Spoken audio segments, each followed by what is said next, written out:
Hello students, देखो electric charge के जो प्रॉपर्टीज हैं उनमें थ्री प्रॉपर्टीज को हम डिस्कस कर चुके हैं। ठीक है, अब रिमेनिंग जो प्रॉपर्टीज हैं उनको हम इस वीडियो में एक साथ डिस्कस करेंगे। तो देखो इस वीडियो का पहला जो प्रॉपर्टी है इलेक्ट्रिक चार्ज का वह है charge is associated with mass. इसका मतलब है कि देखो fundamental particles of an atom like electrons and protons are charge particles, these have some mass, hence charge is always associated with mass, but mass can exist without charge, but mass है ना can exist without charge। अब देखो यहां पर लिखे hence charge is always associated with mass, इसका मतलब है कि चार्ज जो है हमेशा है ना मास के साथ ही एग्जिस्ट करता है, बट मास कैन एग्जिस्ट, यानी मास जो है एग्जिस्ट कर सकता है without charge. For example neutron जो है कंटेन्स और possesses mass but no charge. Neutron के पास मास तो होता ही है बट उसके पास चार्ज नहीं होता है।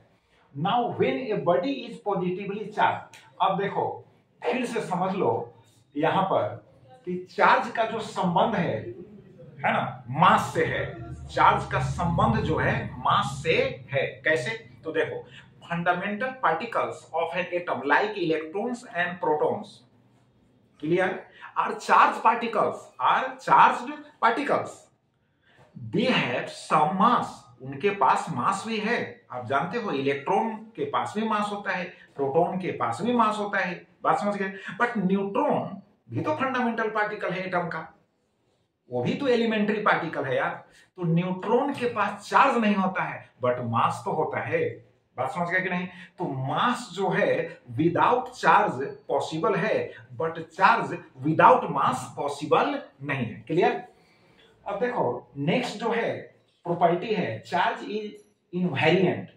अब चार्ज इज इनवेरिएंट इसका मतलब हुआ द इलेक्ट्रिक चार्ज है ना of a body does not change with speed. Invariant यानी चार्ज जो है मोशन के साथ वेरी नहीं करता। इसका मतलब किसी बॉडी है ना, अगर कोई बॉडी चार्ज है, अगर वह बॉडी मोशन में है तो उसका चार्ज जो होगा है ना remains constant, that will remain constant, उसका चार्ज कांस्टेंट होगा। बात समझ गए, उसका चार्ज क्या होगा?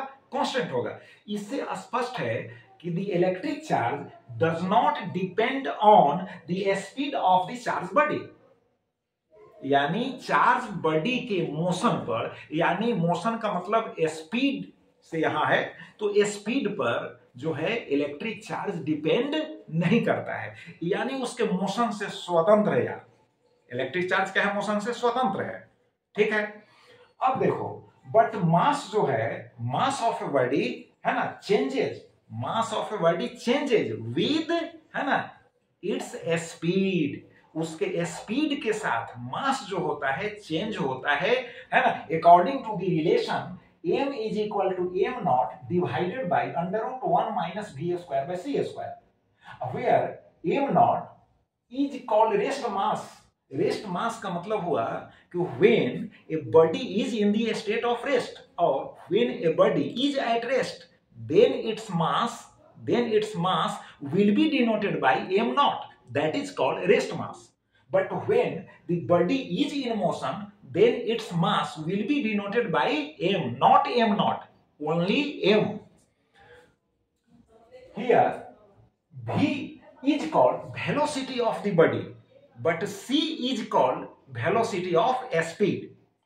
अब देखो इतना तो क्लियर हो गया।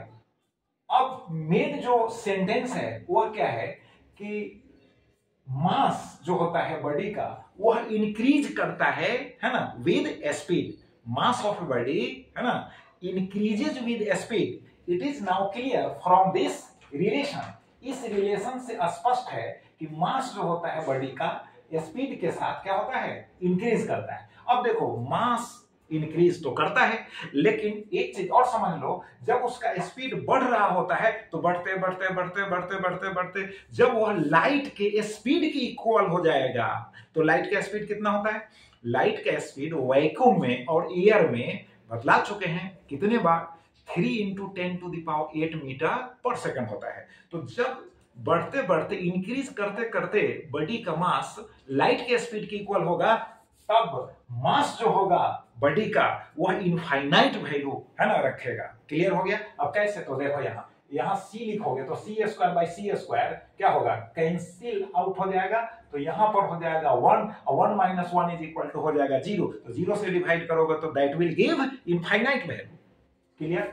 अब देखो एक्सेलरेटेड चार्ज नेक्स्ट है, एक्सेलरेटेड चार्ज इमिट्स एनर्जी। अब देखो अकॉर्डिंग टू इलेक्ट्रोमैग्नेटिक थ्योरी क्या होता है कि व्हेन ए चार्ज्ड पार्टिकल और ए charge body is in the state of rest, it will produce electric field around it, यानी अपने चारों तरफ इलेक्ट्रिक फील्ड पैदा करेगा, प्रोड्यूस करेगा। कब? जब चार्ज पार्टिकल रेस्ट में होगा तब। क्लियर हो गया? अब when it is in uniform motion, और जब वह यूनिफॉर्म मोशन में होगा, एक समान गति की अवस्था में होगा, then it will produce electric field as well as magnetic field. तो इलेक्ट्रिक फील्ड प्रोड्यूस करता है और साथ साथ मैग्नेटिक फील्ड भी प्रोड्यूस करता है। और when it is in accelerated motion, यानी जब यह त्वरित गति में होता है, तो it will produce electric field as well as magnetic field, यानी यह इलेक्ट्रिक फील्ड भी पैदा करेगा, मैग्नेटिक फील्ड भी पैदा करेगा, साथ साथ क्या होगा? अलोंग विद क्या होगा? इट विल प्रोड्यूस और इट विल है ना, रेडिएट कह सकते हो, इट विल रेडिएट और इट विल इमिट एनर्जी, यह एनर्जी भी इमिट करेगा in the form of electromagnetic waves. Short form में हम यहां लिख दिया है EMW। EMW मींस क्या हुआ? Electromagnetic wave. क्लियर? तो इट विल इमिट और it will radiate electromagnetic waves. कब? जब चार्ज पार्टिकल एक्सेलरेटेड मोशन में होगा तब। क्लियर हो गया? अब देखो नेक्स्ट जो प्रॉपर्टी है वह क्या है? Charge resides only on the outer surface of a conducting body, but it spreads out within the whole volume of non-conducting body। इस प्रॉपर्टी को भी याद रखना है। एमसीक्यू में पूछ देता है कि कोई